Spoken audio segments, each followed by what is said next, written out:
அஸ்ஸலாமு அலைக்கும். Welcome to my channel. எல்லாரும் எப்படி இருக்கீங்க? நல்லா இருக்கீங்களா? ஸோ இன்றைக்கி வந்து ஒரு ரெசிபியோட தான் நான் வந்திருக்கேன். ஸோ என்ன ரெசிபி வந்து பார்த்தோன்னே உங்களுக்கு தெரிஞ்சிருக்கும். கேக் ரெசிபி தான். இந்த கேக் எப்படி பண்ணேங்கிறது தான் இன்றைக்கி நான் உங்களுக்கு வீடியோவாக ஷேர் பண்ணியிருக்கேன். ஸோ ரொம்ப சூப்பர் டேஸ்ட்டான அண்ட் ரொம்பவே ஹெல்த்தியான ஒரு பீட்ரூட் கேக் தான் இன்றைக்கி உங்களுக்கு ஷேர் பண்ணியிருக்கேன்.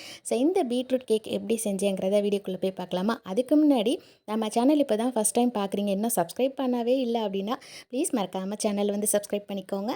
ஸோ வீடியோக்குள்ளே வந்தாச்சு. இந்த கேக் ரெசிபி எப்படி பண்ணுன்னு பார்க்கலாம். நார்மலாக நம்ம வெனிலா கேக்கு, ஸ்பாஞ்ச் கேக் பண்ணுவோம் இல்லையா, அதே மாதிரி தான். ஸோ இதோட மெஷர்ஸ் அண்ட் பீட்ரூட் இதெல்லாம் நான் எப்படி ஆட் பண்ணேங்கிறத வீடியோக்குள்ளே போய் பார்க்கலாம். ஸோ 3 முட்டை நான் எடுத்திருக்கேன். 200 கிராம் அளவுக்கு சுகர் சேர்த்துருக்கேன். உங்கள்கிட்ட பீட்டர் இருந்துச்சுன்னா பீட்டர் வச்சு நல்லா பீட் பண்ணிக்கோங்க. நான் வந்து மிக்சர் கிரைண்டரில் வந்து நான் இதை வந்து பிளெண்ட் பண்ணி எடுத்துக்கிறேன். ஸோ 200 கிராம் அளவுக்கு சுகரும் 3 முட்டையும். மாவு வந்து மைதா வந்து நான் வந்து எவ்வளோ அளவு சேர்க்குறேங்கிறத நான் உங்களுக்கு இது பண்ணி சொல்கிறேன். ஸோ அந்த அளவுக்கு ஏற்ற மாதிரி இந்த முட்டையும் சுகரும் சேர்த்துருக்கேன். இதை நல்லா மிக்சியில் இது பண்ணிவிட்டு வேறு ஒரு பவுலில் நான் இதை மாற்றி வச்சுக்கிறேன். ஸோ இதே அடித்தோம் இல்லையா, எக்கும் சுகரும் நம்ம வந்து மிக்ஸி இது பண்ணோம் இல்லையா, அதே மிக்ஸி ஜாரில் வந்து ஒரே ஒரு பீட்ரூட் மட்டும் நான் இது கூட சேர்த்து அரைச்சி இது பண்ணிக்க போகிறேன். உங்களுக்கு பீட்ரூட் வந்து ஸ்மெல் வந்து இதாக இருக்கும்னாக்கா இதை வேக வச்சுட்டு கூட நீங்கள் மிக்சியில் அடித்து இது பண்ணிக்கலாம். நான் இது வந்து டைரெக்டாக கட் பண்ணிவிட்டு நம்ம முட்டையும் சீனியும் அடித்தோம் இல்லையா, அதே ஜாரில் கட் பண்ணி குட்டி குட்டி பீஸாக இது பண்ணிவிட்டு இதை வந்து ஒரு பேஸ்ட் மாதிரி நான் அரைச்சி எடுத்துகிட்டு வந்துக்க போகிறேன். இந்த பீட்ரூட் வந்து அரைக்கிறதுக்கு தண்ணிலாம் எதுவுமே சேர்க்க வேண்டாம். ஏன்னா இதை வந்து அரைக்கும் போதே அது வந்து தண்ணி விட்டு தான் உங்களுக்கு இது பண்ணி வரும் இல்லையா. அது வந்து ஏற்கனவே நம்ம முட்டையும் சீனியும் அடித்த அந்த ஜாரில் தான் இது பண்ண போகிறோம். ஸோ அதனால் நம்ம தண்ணி மட்டும் ஆட் பண்ணிடாதீங்க. அப்படியே விட்டு அடிச்சுட்டு ஒரு பேஸ்ட் மாதிரி இது பண்ணி வந்துடும். நான் பெரிய கொஞ்சம் ஜார் வந்து இதாக இருந்ததுனால எனக்கு கொஞ்சம் டைம் எடுத்துக்கிடுச்சு அடிக்கிறதுக்கு. குட்டி ஜாராக இருந்தால் சீக்கிரமே நல்லா பேஸ்ட்டாகி வந்துடும். ரொம்ப பெரிய சைஸ் பீட்ரூட் தான் போடணும்னு அவசியம் இல்லை. உங்கள்கிட்ட என்ன சைஸில் இருக்கோ பீட்ரூட் வந்து சின்ன சைஸாக இருந்தாலுமே பரவாயில்ல. அது ஒரு ஃப்ளேவருக்கும் அண்ட் கலர் அண்ட் டேஸ்ட் எல்லாத்துக்குமே அது நல்லாயிருக்கும். ஸோ நான் வந்து அரைச்சிட்டு வந்த பீட்ரூட் பேஸ்ட்டை சுகர் அண்ட் எக் இது பண்ணி வச்சுருந்தோம் இல்லையா, அது கூட சேர்த்து நான் மிக்ஸ் பண்ணி விட்டுக்கிறேன். ஸ்பேச்சுலா இல்லைன்னா இந்த மாதிரி ஒரு விஸ்க் வச்சு நல்லா இது பண்ணி விட்டுக்கோங்க. பீட்ரூட் பேஸ்ட் வந்து சேர்த்து மிக்ஸ் பண்ணதுக்கப்புறமா வெனிலா எசன்ஸ் வந்து நான் இது கூட ஆட் பண்ணிக்கிறேன். 1 டீஸ்பூன் அளவுக்கு நான் இது கூட சேர்த்துக்கிறேன். இது வந்து பெரிய ஸ்பூனுங்கிறதுனால உங்களுக்கு அளவு தான் இருக்கும். நான் சேர்த்தது வந்து டீஸ்பூன் அளவுக்கு ஃபுல்லாக 1 டீஸ்பூனுக்கு இருக்கும். அந்த அளவுக்கு நான் வெனிலா வந்து எசன்ஸ் வந்து சேர்த்துக்கிறேன். என்னென்னா வந்து பீட்ரூட்டோட அந்த ரா ஸ்மெல் இது பண்ணுறதுக்காக இது கொஞ்சம் தூக்கலாக 1 டீஸ்பூன் அளவுக்கு சேர்க்கும்போது ஸ்மெல் அண்ட் டேஸ்ட் நல்லாயிருக்கும்.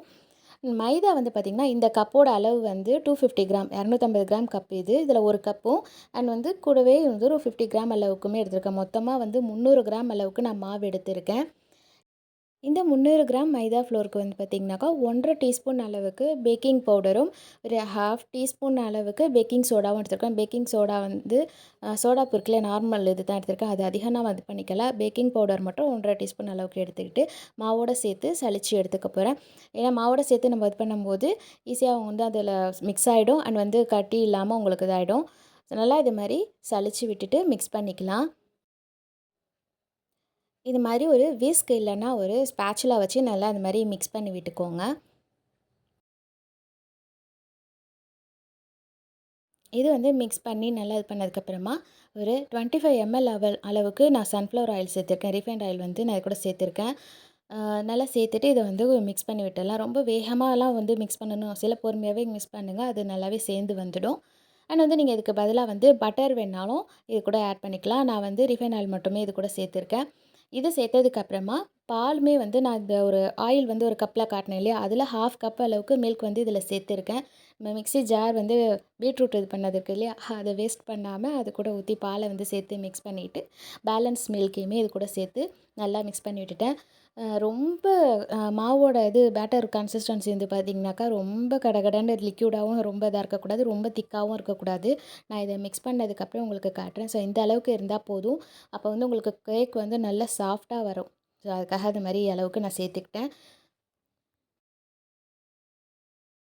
பீட்ரூட் பேஸ்ட்டு சேர்த்தோன்னே அந்த பேட்டரோட கலர் ரொம்பவே நல்லாயிருக்கு. எனக்கு இந்த கலர் ரொம்ப பிடிச்சிருந்தது. ஆனால் இது வெந்ததுக்கப்புறமா பேக் ஆகி வந்ததுக்கப்புறமா அந்த கலர் வந்து ரொம்பவே வேறு மாதிரி இருந்தது. ஸோ அதை வந்து பேட்டர் ரெடி பண்ணியாச்சு. இந்த மாதிரி ஒரு ட்ரேயில் வந்து நான் ஆயில் வந்து அப்ளை பண்ணிக்கிறேன். நீங்கள் வந்து நெய் இல்லைனா பட்டர் வேண்டாலும் இது பண்ணிக்கோங்க. இது ஆயில் அப்ளை பண்ணிவிட்டு உங்கள் கிட்ட வந்து பட்டர் பேப்பர் இருந்துச்சுன்னா பட்டர் பேப்பர் இது பண்ணிக்கோங்க. நான் வந்து இன்றைக்கி பட்டர் பேப்பர் யூஸ் பண்ணாமல் மைதா ஃப்ளோர் இருக்கு இல்லையா, அதை போட்டு தான் இது பண்ண போகிறேன். ஸோ வந்து இந்த ட்ரேவோட கார்னர் ஃபுல்லாக நான் வந்து ஆயில் வந்து அப்ளை பண்ணிட்டேன். ஏன்னா இது வந்து ஃப்ளவர் டைப்புக்கு இருக்குது இல்லையா? அந்த ஓரமெல்லாம் ஆயில் இது பண்ணலன்னா கேக் வந்து போய் அது உள்ள வெந்து மேலே ஏறும்போது தீஞ்ச மாதிரி போயிடும் இல்லையா? ஒட்டிக்கிட்டு வராது. ஸோ அதனால் இந்த சைட்லாம் கரெக்டாக ஆயில் இது பண்ணிவிட்டு மைதா ஃப்ளோர் போட்டு நல்லா ஈவனாக எல்லா இடத்துலையும் ஸ்ப்ரெட் ஆகி இது பண்ணிட்டேன். மாவு வந்து நல்லா ஸ்ப்ரெட் பண்ணிட்டு இருக்கும்போது பேலன்ஸ் இருந்ததை நான் கீழே தட்டி விட்டுட்டேன். அது தேவையில்ல நம்மளுக்கு. ஸோ அது கூட நல்லா ஒட்டினது மட்டும் போதும். எக்ஸ்ட்ரா இருக்க மாவு இருந்துச்சுன்னா கீழே தட்டி விட்டுருங்க. அது தேவையில்ல. ஸோ அதையெல்லாம் இது பண்ணதுக்கப்புறமா நம்ம ரெடி பண்ணி வச்சிருந்த கேக் பேட்டரை இதுல வச்சாச்சு. ஸோ வந்து நல்லா டின்னில் இது பண்ணதுக்கப்புறமா டேப் பண்ணி விட்டுக்கோங்க. அது எல்லாருக்குமே தெரிஞ்ச விஷயம் தான். கேக் இது பண்ணும்போது ட்ரேயில் வச்சதுக்கப்புறமா நம்ம டேப் பண்ணி விட்டால் தான் உள்ளே வந்து அந்த ஹோல் ரொம்ப ஒரு மாதிரி அடைஞ்ச மாதிரி இல்லாமல் கேப்பும் இல்லாமல் நல்லா வரும். ஸோ நான் வந்து இதை ஓடிஜியில் தான் வச்சுருக்கேன் இன்றைக்கி. தோசைக்கல்ல வைக்கலாம். டேரெக்டாக குக்கரில் கூட இது போட்டுட்டு நம்ம ஆயில் அப்ளை பண்ணி பட்டர் பேப்பர் போட்டு மாவு இது பண்ணி தோசைக்கல்ல வச்சு செய்யலாம். அதுவுமே ரொம்ப நல்லாயிருக்கும். நான் ஓடிஜியில் வந்து 160 டிகிரிக்கு 30 மினிட்ஸ்க்கு மட்டும்தான் வச்சேன். ஏன்னா வந்து ஒவ்வொரு இடத்துக்கும் உள்ள வால்டேஜ் இது பொறுத்து தான் இருக்குது. கரண்ட்டோட இது எந்த அளவுக்கு வருமோ அதுக்கேற்ற மாதிரி தானே இருக்கும். ஸோ நான் வச்சது வந்து 160 டிகிரி 30 மினிட்ஸ் மட்டும் எனக்கு தேவைப்பட்டுச்சு. ஸோ நல்லா வெந்துடுச்சு. ரொம்ப நல்லா சாஃப்ட்டாக இருந்தது. நான் அந்த மாரி ஒரு ஸ்டிக் வச்சு உள்ளே வந்து இது பண்ணி பார்த்தேன். வெந்திருந்தது. நீங்கள் டூத்பிக் இல்லைன்னா அந்த மாரி ஒரு ஸ்டிக் வச்சு இது பண்ணி பார்த்துக்கோங்க. ஸோ ரொம்ப சாஃப்ட்டாக இருந்தது. எடுத்ததுக்கப்புறம் உங்களுக்கு காட்டுறேன். ஸோ பட்டர் பேப்பர் போடலைனாலுமே இந்த மாதிரி மைதா ஃப்ளோர் இது பண்ணாலுமே சூப்பராக வந்துடும். எவ்வளோ நல்லா இதாக வந்திருக்கு பாருங்கள். அடியில் எந்த ஒரு இதுவுமே இது இல்ல. அழகா வந்துடுச்சு ட்ரேலேருந்து. அவ்வளோ சாஃப்ட்டாக ரொம்பவே சாஃப்ட்டாக இருந்தது. அப்படியே பஞ்சு மாதிரி ரொம்ப அழகா பில்லோ மாதிரி இருந்தது.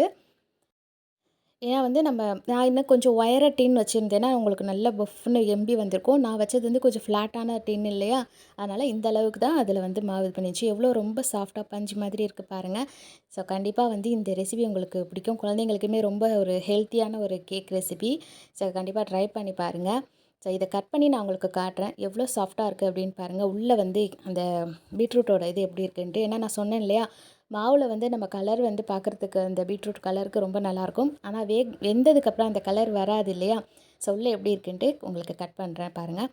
கட் பண்ணும்போதே ரொம்ப சாஃப்ட்டாக இருக்குது பார்த்தீங்களா? ஸோ கண்டிப்பாக நீங்களுமே இந்த பீட்ரூட் கேக் வந்து உங்கள் வீட்டில் செஞ்சு பாருங்கள். ஸ்கூல் விட்டு வர குட்டீஸ்க்கு கொஞ்ச நேரத்தில் ஈஸியாக செஞ்சு கொடுத்துடலாம். ஸோ ஒரே ஒரு பீட்ரூட் மட்டும் போதும். பீட்ரூட் இல்லைன்னா கேரட் இருக்கா? கேரட்டில் கூட நீங்கள் இதே மாதிரி மெத்தடில் இதே ப்ராசஸ் பண்ணி கேக் வந்து செஞ்சு பாருங்கள். அதுவுமே ரொம்ப டேஸ்ட்டாக அண்ட் ஹெல்த்தியான ஒரு விஷயமாகவும் இருக்கும். ஸோ கண்டிப்பாக வீட்டில் ட்ரை பண்ணி பாருங்கள். நான் கட் பண்ணதுக்கப்புறம் பாருங்கள் உள்ளே எவ்வளோ அழகாக இருக்குன்னு. அந்த கலரே ஒரு டிஃப்ரெண்ட்டான ஒரு கலரில் இருக்குது பீட்ரூட் வெந்ததுக்கப்புறமா. ஸோ அங்கங்கே அதாவது பேஸ்ட் ஆகாமல் ஒரு சின்ன சின்ன துண்டு பீட்ரூட்லாம் கொஞ்சம் அதில் இருந்திருக்கு. ஸோ ஆனால் அது வந்து பார்த்திங்கனாக்கா டூட்டி ஃப்ரூட்டிலாம் போட்டால் எப்படி இருக்கும்? ஸோ அந்த மாதிரியுமே ரொம்ப நல்லா இருந்தது. அங்கங்கே சின்ன சின்ன துண்டுலாம் கடித்து சாப்பிட்றப்போ அதுவுமே டேஸ்ட்டாக இருந்துச்சு. ஸோ அவ்வளோதான் இந்த ரெசிபி. ரொம்ப சிம்பிளான ஒரு பீட்ரூட் கேக் ரெசிபி. உங்களுக்கு கண்டிப்பாக இந்த கேக் ரெசிபி பிடிச்சிருக்கும் அப்படின்னு நினைக்கிறேன். பிடிச்சிருந்துச்சுன்னா நீங்களுமே கண்டிப்பாக செஞ்சு பாருங்கள். குட்டீஸுங்களுக்குமே ரொம்ப பிடிக்கும். அண்ட் பீட்ரூட்லாம் சமைச்சு கொடுத்தா சாப்பிட மாட்டேங்கிறாங்கல்ல. ஸோ இந்த மாதிரி கேக்கில் நம்ம வந்து சேர்த்து கொடுத்தா கேக் சாப்பிட்ட ஒரு திருப்தி அவங்களுக்கு, ஒரு வெஜிடபிள் வந்து சாப்பிட்டாங்க, ஹெல்த்தியான வெஜிடபிள் சாப்பிட்டாங்கங்கிற திருப்தி நம்மளுக்கும். ஸோ கண்டிப்பாக இந்த வீடியோ உங்களுக்கு யூஸ்ஃபுல்லாக இருந்திருக்கும்.